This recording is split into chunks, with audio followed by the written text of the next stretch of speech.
Estás por viajar y de pronto te das cuenta que el destino que quieres ir es mucho más barato, fácil o incluso el único camino llegar realizando escalas. Es decir, no hay vuelos directos desde donde sales hasta donde quieres llegar.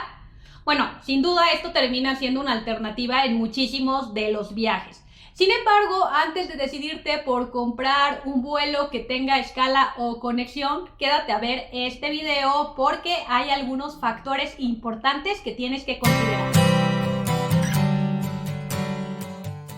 Si eres nuevo en el canal, mi nombre es Liz y aquí básicamente me dedico a llevarte información que sea práctica y útil para tus viajes. Así que si es lo que te interesa, aquí vas a encontrar cientos de videos enfocados en viajes y que estos salgan de lo mejor.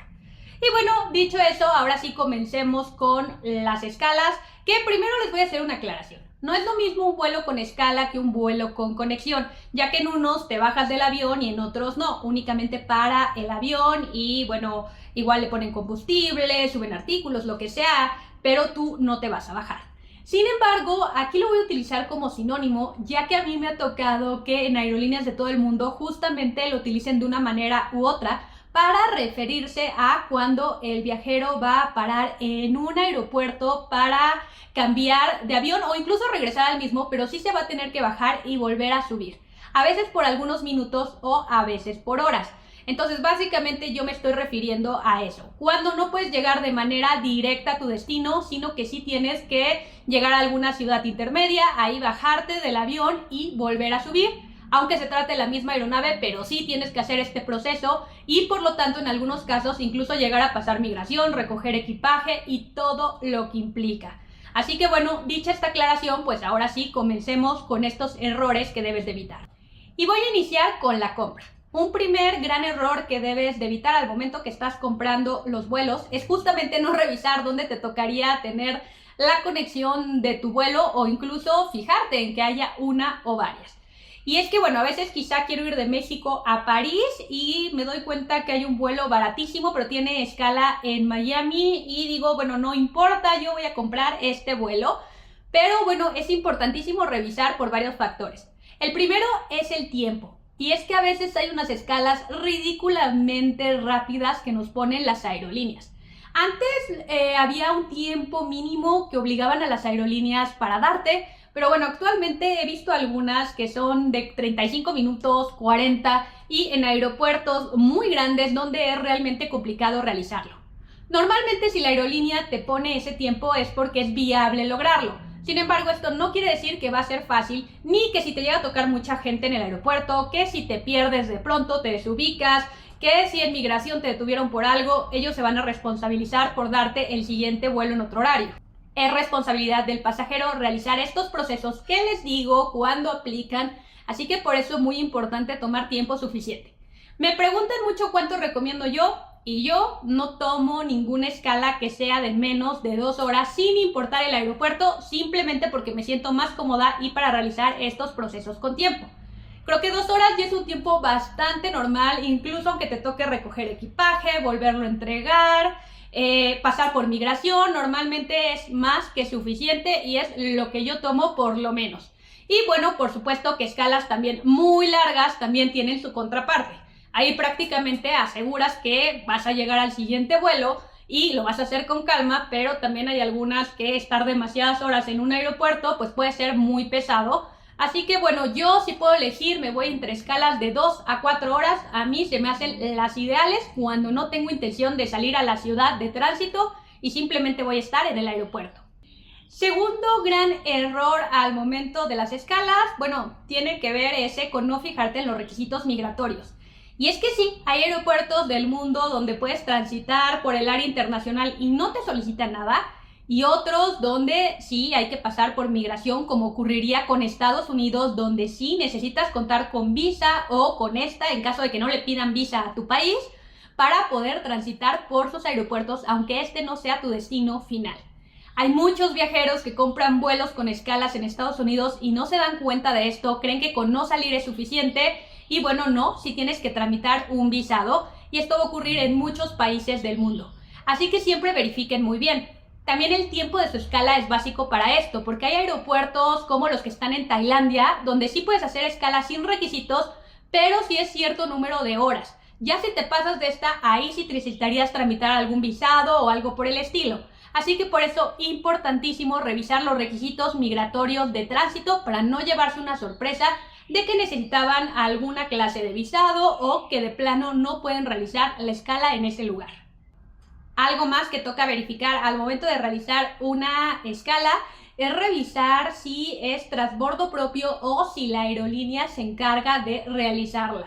Esto lo digo porque actualmente hay muchas agencias que nos venden distintos vuelos operados por diferentes aerolíneas que no tienen ningún acuerdo de colaboración, simplemente para hacernos un trayecto que sea más económico o quizá más práctico. Pero bueno, el punto es que nosotros ponemos quizá un recorrido de México a Asia y de pronto nos ponen ciertas conexiones en algunos países. Pero aquí muy importante fijarnos si aparece esta leyenda de transbordo propio, porque básicamente esto se trata de que tú eres la persona encargada de realizar toda esta conexión y no vas a recibir ninguna clase de apoyo ni del aeropuerto ni de la aerolínea. Y es que bueno, les explico. Básicamente cuando tú tienes un vuelo de conexión, muchas veces lo opera la misma aerolínea o con aerolíneas aliadas. Les pongo el ejemplo de un viaje que yo hice de México a Roma con una escala en Madrid.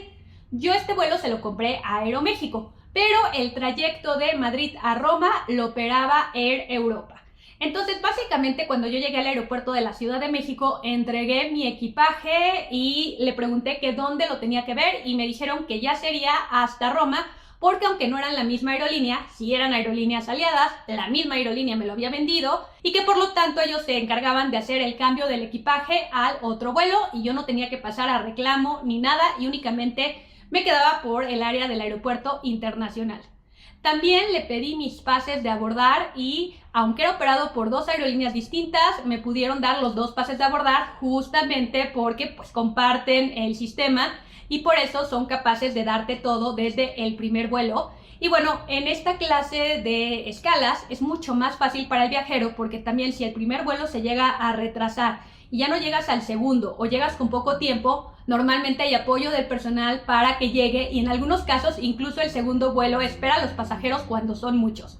Así que esa es la ventaja de hacer una escala que te lo ofreció la misma aerolínea. En el segundo caso de escalas que tú armas o bien que alguna agencia te lo armó y que justamente por eso dice transbordo propio, pues esto no es así.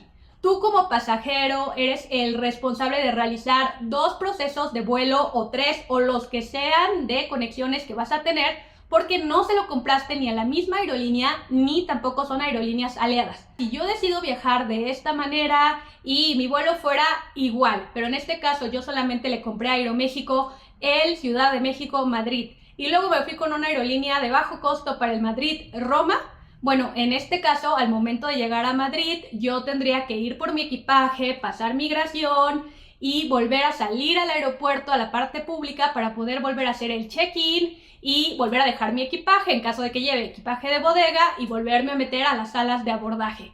Y bueno, igual esto no sea tan complicado, pero si de pronto el vuelo se retrasa, ahí no tienes ninguna garantía porque tú eres el encargado. También, en caso de que hablemos de alguna ciudad que tenga varios aeropuertos, en ocasiones incluso puede ser otro aeropuerto y tú mismo eres el encargado de moverte de uno a otro, con lo que esto te pueda llegar a costar. Muchos viajeros no se dan cuenta de esto al momento que realizan su compra y la sorpresa es cuando ya de pronto ven los vuelos, empiezan a leer las condiciones y ven que llegan a un aeropuerto pero salen de otro y bueno, a veces son escalas nocturnas, es complicado. Así que siempre verifiquen en caso de que les interese hacer un vuelo de este tipo. Y bueno, ya si te decides por armar tus propias escalas o tus propios vuelos de conexión, de hecho es algo que yo he hecho en muchos países y sobre todo algo que realizaba antes de la pandemia, que no era tan complicado cumplir con requisitos sanitarios. Y bueno, básicamente yo me armaba mis vuelos, una vez lo hice para llegar de Ciudad de México a Dubái, haciendo una escala en Nueva York, luego en Barcelona, luego en Praga y finalmente en Dubái. Pero lo que yo hacía en estos casos no era quedarme unas cuantas horas o solamente hacerlo por economizar, sino también por ir disfrutando todo el camino y que incluso el tema del cambio de horario se me hiciera más sencillo porque iba poco a poco cambiando de horario. De esta manera yo en Nueva York llegué y me quedé 3 días. Luego en Barcelona estuve una semana, en Praga otros 3 días y ya finalmente llegué a Dubái. De esta manera pues ya fue un viaje sí de conexión, pero donde yo pude disfrutar esas salidas. Y es que aquí hay algo que muchos viajeros no saben. Y aquí no importa si se lo compraste a la aerolínea ya con la conexión como el primer caso que les expliqué, o si tú lo armas de cero tus conexiones. Tú siempre puedes salir del aeropuerto en un vuelo de conexión siempre y cuando cumplas los requisitos del lugar donde estás de tránsito. Y por supuesto, para que esto funcione tienes que tener horas suficientes de poder salir. De esta manera yo les pongo el ejemplo de este último viaje que hice con escalas muy largas de días, pero también podría ser escalas de un día entero. En mi último vuelo que hice a Nueva York, la vuelta era Nueva York con escala de 11 horas en Miami y luego Ciudad de México y la escala era de día. Esto lo hice con la misma aerolínea, con American Airlines, pero yo me decidí a aprovechar esas 11 horas y no estar en el aeropuerto, sino salir a la ciudad. Y como les digo, esto es completamente posible siempre y cuando lleves todos los requisitos migratorios del lugar al cual estás visitando. Obviamente hay que ser muy cuidadosos en que vas a tener que pasar migración, salir del aeropuerto, buscarte algún transporte que te lleve al centro y por supuesto volver en tiempo porque hay que repetir todo el proceso como si fueras llegando, tu primer vuelo fuera ese, porque no vas a tener ningún privilegio o forma de saltarte la fila únicamente porque ya estabas de tránsito. Cuando decides salir del aeropuerto es como si tuvieras que volver a iniciar de cero al momento que regreses. Si consideras esto y a pesar de esto te funciona, definitivamente aprovecha estos vuelos de conexión para poder salir y conocer algún destino o por lo menos para no aburrirte en el aeropuerto por tantas horas en escalas largas. Quien me pregunta con cuánto tiempo aconsejo salir, pues les diría que por lo menos 6 horas, pero va a depender muchísimo del destino que visiten. Y es que de pronto, en el caso de Miami sí fue fácil porque en menos de una hora yo ya me encontraba en el área que quería visitar, pero hay otros aeropuertos que son súper lejanos del centro de la ciudad y donde definitivamente no te va a convenir salir. Y también tienen que saber que incluso algunos aeropuertos saben que los viajeros hacen esto y hasta ofrecen algunos tours destinados justamente para que las personas conozcan el destino en unas cuantas horas. Esto ocurre, por ejemplo, en el aeropuerto de Ámsterdam o también en el de Singapur o en el de Qatar, que te ofrecen estas clases de tours. Obviamente mucho se ha visto modificado con la pandemia, pero únicamente es cuestión de investigar o bien de uno armarse su propia escala de unas cuantas horas, siempre y cuando sepas que tienes que volver en tiempo a tomar tu vuelo y por supuesto ahí ya no caer en un error de que por salirte ya no regresaste a tomar tu vuelo. Y bueno, básicamente esto era lo que les quería contar porque son temas que me preguntan muy seguido a través de mis redes sociales, que de hecho si todavía no me siguen me encuentran como Munducos y bueno, ahí pueden encontrar mucha información que será útil para organizar sus viajes. Y por supuesto, si quedó alguna duda extra y ya cuento con videos, pues váyanla dejando y ya saben que les voy contestando con enlaces o con la información en caso de que la tengan. Escala larga en Miami, conoce la ciudad y no te quedes en el aeropuerto. A tu llegada solo debes de pasar migración como todos los viajeros. Una vez que salgas, busca el Miami Mover, que es gratis y te dejará en la estación de Metrorail, bus y tren. El Metrorail tiene un costo de menos de $5 en viaje redondo y te permite llegar al centro en aproximadamente una hora para poder dar una vuelta por Bayside y el Downtown. Si quieres más velocidad, puedes pagar cerca de $20 por trayecto en un Uber que te deje en 20 minutos en la misma zona.